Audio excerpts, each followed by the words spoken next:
Hey guys, what's up? Welcome back. This is HD and welcome to another StarCraft 2 broadcast. I do apologize, I've been gone doing little intermittent breaks between my casts because I have been spending the last 3 or 4 days setting up a massive aquarium in my house. Don't ask me why, I just decided one day to pick up a huge aquarium and house a bunch of fish. Actually, the real reason is because I found this goldfish in a river stream and I felt so bad for it because it was like struggling, I felt like, to survive. So I picked it up, brought it home, put it in a little 1-gallon tank, and then I did some research and realized, well, you know what, fish actually need a lot more water than 1 gallon. So I set up a huge 55-gallon aquarium. Might as well go balls to the wall and never look back and regret it. And I'm trying to set up that aquarium right now, so I have been really busy being a fish man. And I've been trying to set that up. A lot of water splashing around my room and my house, so it's been pretty nasty. But I am taking a break from my water habits to bring you guys another StarCraft 2 broadcast, because this is actually the GameCom Plantronics epic replay for Europe. And if you guys recall me casting about a couple of months ago GameCom Plantronics for North America, essentially they ran a tournament, and they featured the 3 best replays. I think that's what they did. They featured the 3 best replays that they picked out and sent it to me on YouTube so that I could cast it for you guys. And then for the finals, I live casted it on their Justin TV channel. Now, they did the same thing for Europe, and this is their Europe event, and this is one of the 3 epic replays. Now, the winner of this replay actually received a free $100 headset, and this is basically just one of the 3 replays that the guys over at GameCom Plantronics picked out of their tournament and sent over to me. So this is number 1 of 3. I'll be casting 3 total. And then following that, there will be the grand finals broadcast of the tournament live on their Justin TV channel. And you guys can find more info at gamecom.plantronics.com/SC2EU, I believe, or it's /EU, one of those. So check it out. It should be pretty easy for all you internet goers who, you know, everyone these days is so smart with Google and able to find that kind of information out. But if you have any questions, go ahead and just search it, GameCom Plantronics. And getting back to this game at hand here, it looks like the opponents are actually, let's see what they are. Nubsva, which is an interesting name, and IMS does not equal Zekla. Okay, I didn't know you could even do that in your name, the little equal sign and then the vertical slash. That's kind of cool. So it's Nubsva and Zekla. Nubsva, of course, being the blue Zerg down in the bottom left-hand corner. The map is GSL Daybreak. Yes, it is.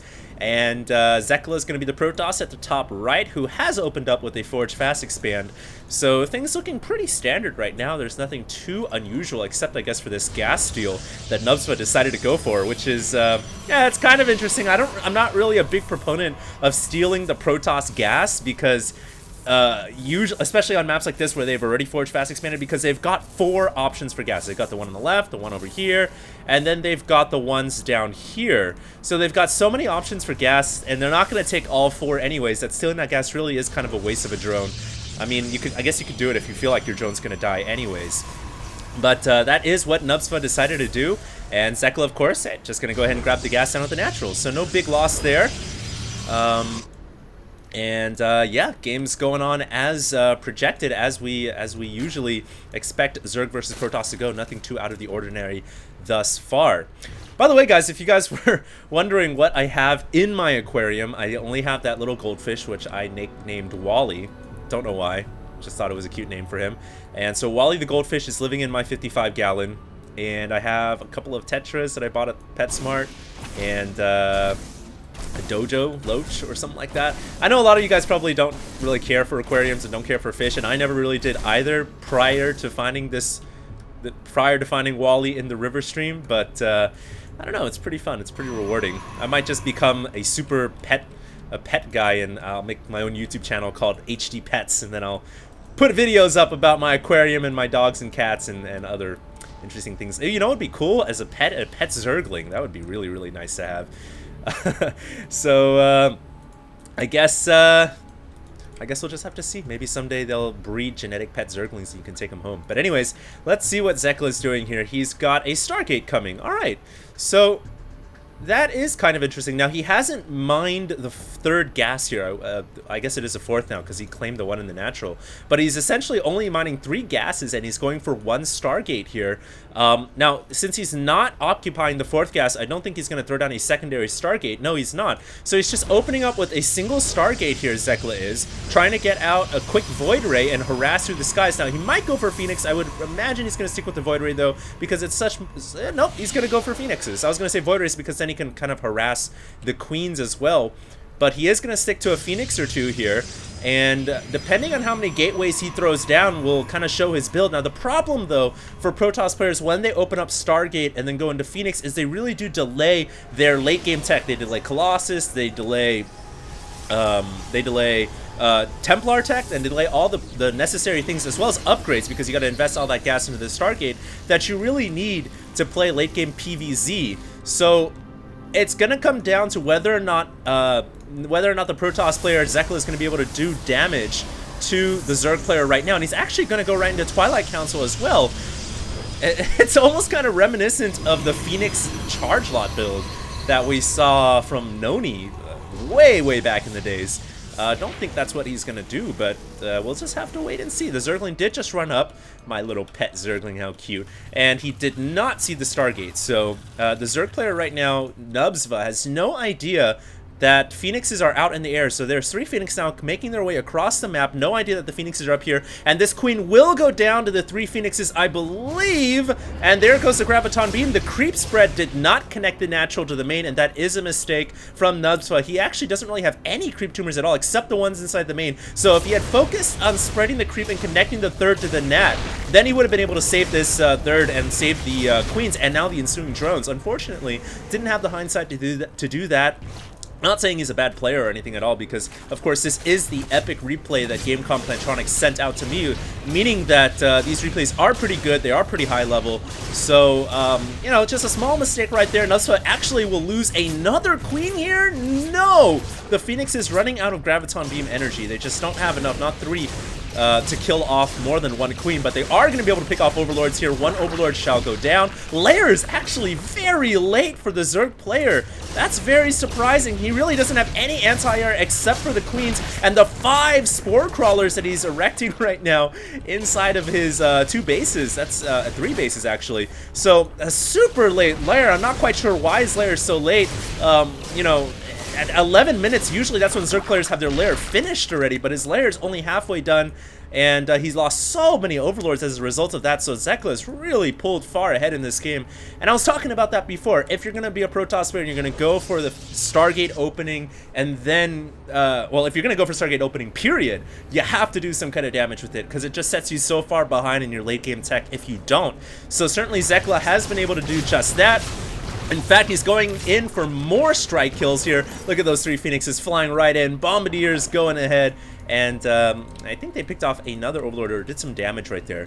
And they are going to pull away. But that's the cute thing about Phoenixes. They have this energy that's constantly regenerating. And they can come in at any time and pick off more drones. They can harass the Zerg. And the Zerg has to invest into all these spore crawlers. So Nubsva really falling behind in this game. Look at all of his Overlords now clumped up. Very surprising that he's not researching pneumatized carapace here. Usually, as a Zerg player, if you're taking that much Phoenix damage, it's a good idea to get pneumatized carapace to speed up the Overlord so they can dodge the Phoenix. And now we actually have a ton of roaches coming out. Let's look at that production tab. Wow, he's got 7 more roaches coming to add on to the 19 he's already got on the field. So close to 30 roaches here, ladies and gentlemen. And he's finishing up speed +1/+1 and burrow. So it looks like Nubsva here is going to go for some kind of a roach break at the front door. But I feel like he's taken so much damage this game already. I'm not sure if he's going to be able to really bust through. Now, granted, he will be able to do some damage. That's a lot of roaches, and he does have burrow, and there isn't any observers out yet. But Zekla has Void Rays, and Void Rays, of course, they pretty much straight up counter roaches. Maybe not in low numbers, but eventually if more Void Rays are added on, they will. And I believe Zekla saw the roaches coming out with his Phoenix as well, so he should have a pretty good inkling that roaches are coming, and he does have a robotics facility coming out, so he can get Immortals and Observers very quickly. Here comes Zekla. He is running up into the natural, and you know what? It might just be the other way around completely. Oh, there's Blink. Blink totally counters roaches, and so does the force fields, but too many roaches and zerglings, and the creep spread is too good at the natural, and it looks like Zekla wisely pulls away after expending a lot of his force field energy. He's gonna lose these 3 sentries, which have full energy. Well, now they've expended about half their energy, but at least they saved themselves in the process. But you know, Zekla didn't really need to commit there. That's what I was a little surprised when he pushed up here. I felt like, you know, he can just expand now, play 3-base Protoss, you know, build up on his advantage, capitalize, you know, with the capital C, and get back, not even get back, but get way ahead in this game. And I think that's what he's going to do now. He's going to chill this Enoga Tower, he's going to sit on 3 bases, and he's going to build up this large Protoss army that Nubsva is going to have a very hard time dealing with. Nubsva now going for a 4th hatchery and a 5th hatchery, so he's going to try to reconcile his losses by double expanding, something that a lot of Zerg players from Europe and North America are quite fond of, including yours truly. And he's also added on Infestors here too, so Roach Infestor Zergling, which is a very powerful mid-game build against Protoss, and it is still somewhat in the mid-game. We are approaching the late game in a couple of minutes here, but you know what? Since Zekla doesn't have any Colossus out yet, Roach, Zergling, Infestor is actually going to be surprisingly powerful against this composition. A couple of key fungal growths and then a flank from the Zerglings can do a lot of damage. And here comes Nubsva. He is running already to the 3rd, and he's found some photon cannons that are an obstacle. They are impeding the Zerglings from doing more damage, and he's going to get inside the mineral line here and use hold position micro, but not really killing that many workers at all. You know, actually, he didn't do much at all. He only killed off 6 workers, and he lost about 24 Zerglings, so I'm not too sure if that was actually worth it from Nubsva's point of view. And now Zekla, these guys' names are classic, Nubsva and Zekla. So now Zekla is pushing out into to the Xel'Naga Tower once again, just to control the middle of the field. So that's really the advantage you get from controlling the Xel'Naga Tower on a map like Daybreak. If, you know, Zerglings are coming in and coming around to attack you, it's very easy to pull your Protoss army back and defend. And of course, photon cannons are nice to have as well. So Protoss defends quite easily there, and now our Zerg players, Nubsva, is teching up into Hive, at the same time also getting Spire, and of course that can only mean one thing, and that is Broodlords. He's going to try to get the Greater Spire out as soon as the Spire finishes, and hopefully his timing is key and on point. And now would be a decent time to attack as a Zerg player. My mantra as Zerg is always, if you max out a 200 supply against Protoss or Terran, go trade. Go trade before the Protoss army maxes out. And there's only 1 Colossus here right now, so he should be able to trade pretty well, but that is not the best engage spot, but he gets a huge fungal growth. Oh my god, he's gonna lock down the entire Protoss army in place with additional fungal growths. Yes, he will, and he should spit out some infested Terrans as well, just to use that excess energy, but there's that pylon coming in for Zekla, who warps in 6 additional Stalkers, and the Stalkers coming into play could be huge, but no, it might not be enough. No, it will not be enough. Those infested Terrans now getting used, you know, just excreting the maximum amount of energy possible from those infestors. But as the infestors retreat, a bunch of them going down, and a Colossus comes out from the reinforcements as well. So Nubsva actually loses the battle. That was quite back and forth there, but there you guys see the power of Protoss reinforcements with that pylon. Man, that pylon gets the MVP, Most Valuable Pylon Award of the day, and unfortunately for Nubsva, he didn't really reinforce there. I didn't see much reinforcements from him at all. He never streamed in additional Zerg units. It was actually kind of pathetic watching his army die. Not pathetic on, you know, on his part, but just like sad to see the Zerg units just die and no reinforcements coming in. That's really the key power of the Zerg. So unfortunate right there for Nubsva. Unable to really take a decisive battle, but still trading somewhat effectively. And Zekla certainly scared now, doesn't want to lose this Nexus. If he can hold on to this Nexus, he's going to be in a great spot. And here comes Nubsva once again with the Roaches and Zerglings. He is going to pound his way in. There's 2 more Colossus coming out though, and probes are main-arting in. I don't think the probes will have to be called in to fight, but with 4 Colossus total, this Roach army will get absolutely devastated. Nice micro from Zekla right there, pulling the Colossus back, and loses 1. But honestly, he kept his army alive, he kept his Nexus alive, he kept the very vulnerable probes as they were main-arting out alive as well. And that battle certainly, I think, went in favor of Zekla. Essentially, a bunch of Roaches trading in there and only getting Colossus as their most primary and key kill. But one thing that you got to commend Nubsva on is he is trying to trade. He is trying to keep that deadly Colossus count down, because we know as Protoss, Terran, or Zerg, as StarCraft 2 lovers worldwide, that a massive Colossus count it can either be very scary or it can be very confidence boosting, morale boosting, if you will. I think a lot of Protoss players definitely, their blood pressure definitely calms down and lowers to an acceptable and tolerable rate once they've got 3 or 4 Colossus plus on the field, and likewise it's vice versa for the Zerg and Terran. And nice play right here from Nubsva. He actually comes into the bottom right, picking off a Nexus, and he is going to get these Zerglings shoving in once again into this huge grid of photon cannons. Not sure if this is exactly going to pay off for him, as those Zealots are warping in, but he did somewhat punch a hole through the photon cannons, so he has kind of softened up the defense here, making it possible to maybe make another attack here, and at the very least going to force Zekla to basically reinvest in defense structure. So not too bad right there from the Zerglings. I guess it could have went better, but Nubsva right now, I think his whole strategy is, whoa, that's a lot of mutas. I was gonna say his whole strategy is trading and buying time until Broodlords, but I look back and he's got a huge flock of mutas. So he's trying to go for that massive muta tech switch that a lot of Protoss are quite concerned about. But there's a lot of stalkers on the field. Zekla has 1-3 stalkers. They do so much damage. The mutas have no upgrades at all, but the stalkers are clumped up. The stalkers immediately blinking back, and it's gonna come down to the mutas versus the stalkers. If the mutas can win against the stalkers, they can kill off the rest of the Colossus. Zekla actually should think about doing something with these Colossus right now, because in a few moments they could be vulnerable to the mutas, and Zekla's trying to use the Phoenix to out-micro the Mutalisks as they're occupying the stalkers, and the Colossus now going to work, realizing that their lifespan could be expiring once those stalkers go down. They have picked off a hatchery, the Colossus have, but there may just be enough stalkers in Phoenix. There are enough stalkers in Phoenix to kill off the mutas. Unbelievable game. Great reinforcements from Zekla.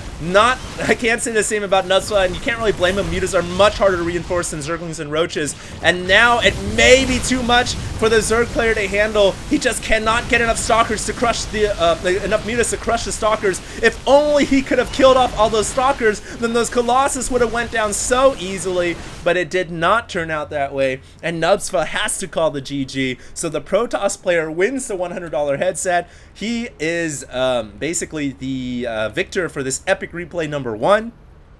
And for those of you guys who are wondering how it came about, essentially, the people who registered in this tournament, the Europe GameCom Plantronics, they sent in their replays, and GameCom Plantronics picked out the replays that they thought were the most epic. They sent it in to me, and they gave a free headset to the winner of each one. So congratulations. There is that sneaky Dark Templar. I knew it was coming up somewhere. Congratulations to the Protoss here for winning, and I will have 2 more GameCom Plantronics Europe epic replays coming up today, and following that I'll have the grand finals live broadcasted if you guys want to find more information about that. It's going up this weekend. You guys can find more information at GameCom Plantronics /SC2EU, and that's pretty much about it, guys. Let's go ahead and go into the second epic replay of this tournament, and I'll be right back. HD signing out.